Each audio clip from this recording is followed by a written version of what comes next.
Assalamualaikum warahmatullahi wabarakatuh. Waalaikumsalam warahmatullahi wabarakatuh. Halo teman-teman semuanya, bagaimana kabarnya hari ini? Alhamdulillah sehat khair.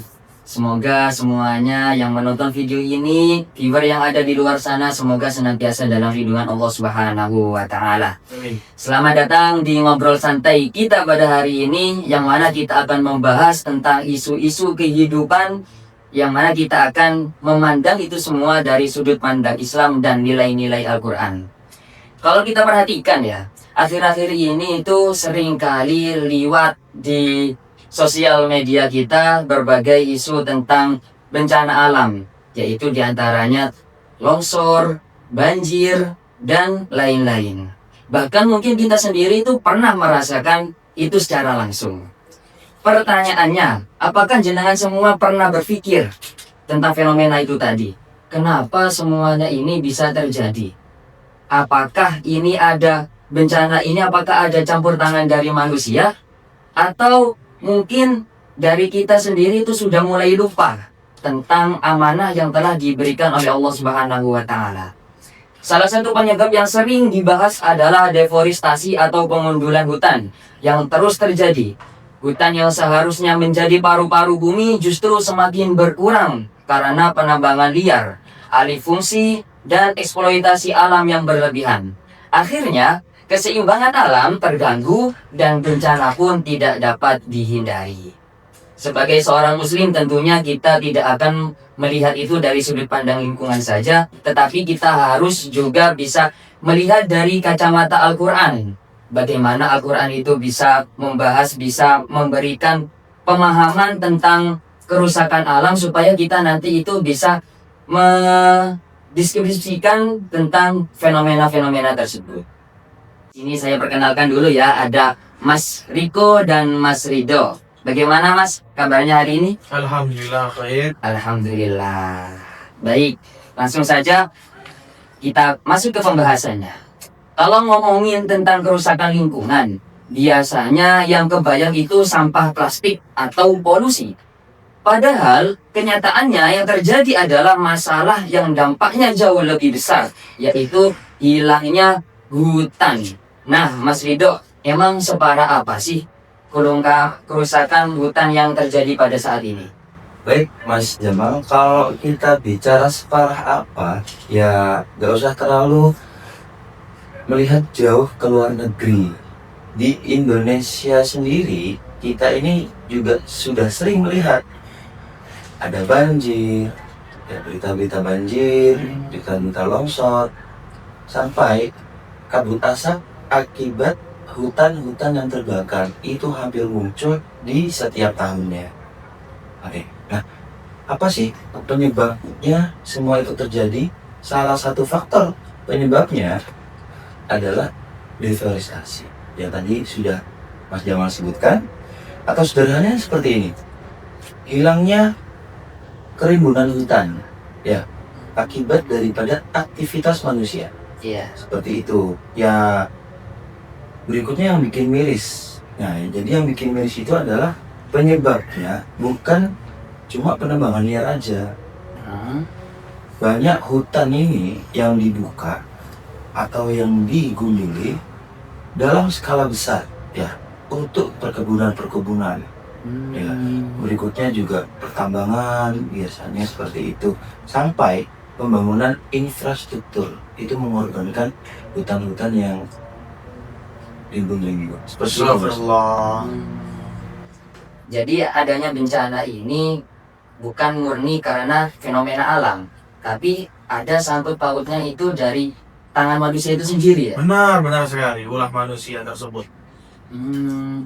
Baik.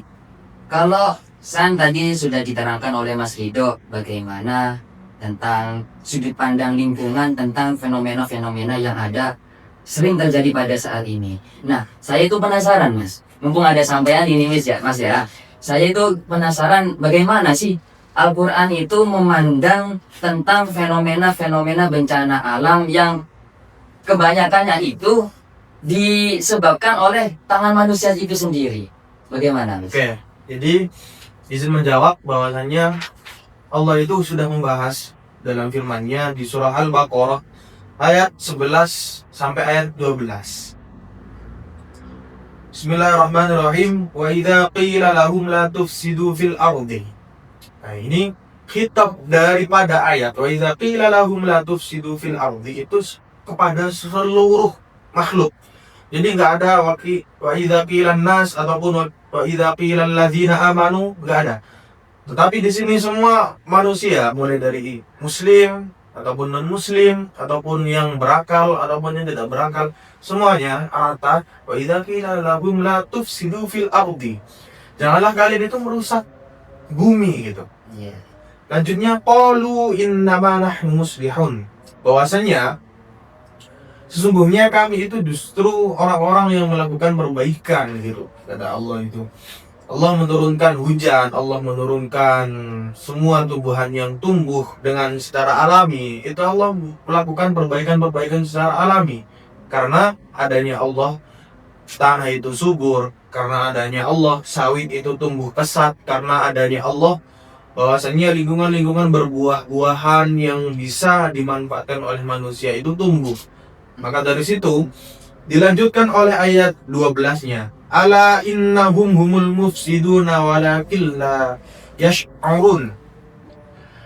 Di firman ini, ingatlah sungguhnya mereka lah yang berbuat kerusakan, yaitu manusia. Tetapi mereka tidak menyadarinya. Itu kebanyakan dari sifat-sifat manusia. Iya, iya. Ya, ala innahum humul mufsiduna. Nah, ini menurut perspektif tafsir Al-Maraghi, Syekh Mustafa Al-Maraghi itu pengertiannya di sini. Dalam kesempatan ini itu Syekh Maraghi itu menafsirkan bahwasanya menampakkan kerusakan yang ada pada diri mereka itu di samping perbuatan batil yang mereka lakukan itu untuk Allah menceritakan nasihat kaum muslimin yang ditunjuk kepada orang-orang munafik agar mereka mau menghentikan perbuatan rendah yang bisa mengakibatkan berkobarnya fitnah dan berkembangnya kerusakan. Di sini sudah lama di Jazirah Arab itu sudah terjadi kerusakan yang dibuat oleh manusia, sehingga Allah menurunkan asbabun nuzulnya, menurunkan ayat Al-Baqarah surat Al-Baqarah ayat 11 dan 12 ini diturunkan karena ada kerusakan di Jazirah Arab. Makanya Allah itu memperingatkan bahwasanya yang membuat kerusakan-kerusakan ini adalah orang yang musyrik. Nah, di situ. Nah, bahwasanya hakikat kejelasannya di sini itu menunjukkan betapa bodohnya mereka yang sudah keterlaluan dalam kelalaiannya. Kelalaian dalam tidak bisa menjaga lingkungan dan juga merusak lingkungan. Itu.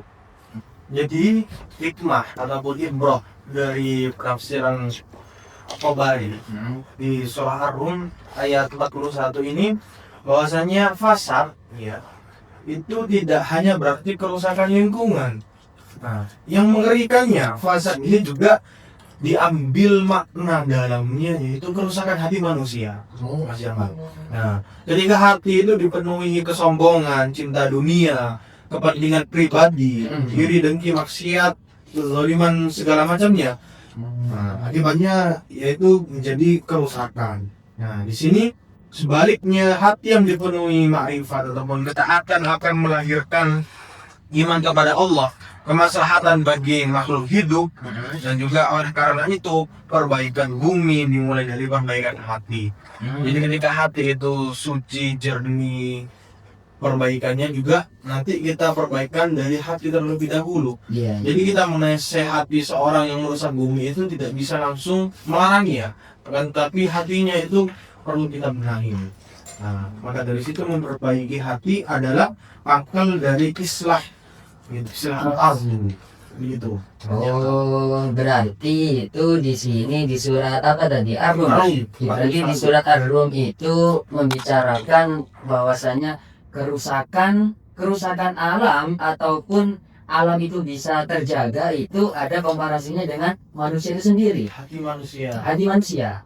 Oh, berarti kalau hati kita itu merasa apa? Tidak baik, memiliki penyakit hati, Iya. atau lebih tepatnya itu lebih kepentingan di dunia, maka itu akan menyebabkan kerusakan alam. Pastinya. Tetapi kalau hati kita itu bersih, berusaha untuk menjadi seseorang hamba yang diinginkan oleh Allah Subhanahu wa taala, maka kita akan bisa menjaga alam itu tersebut. Benar. Sebagaimana tugas kita sebagai khalifah, Mas ya. Iya, Oke.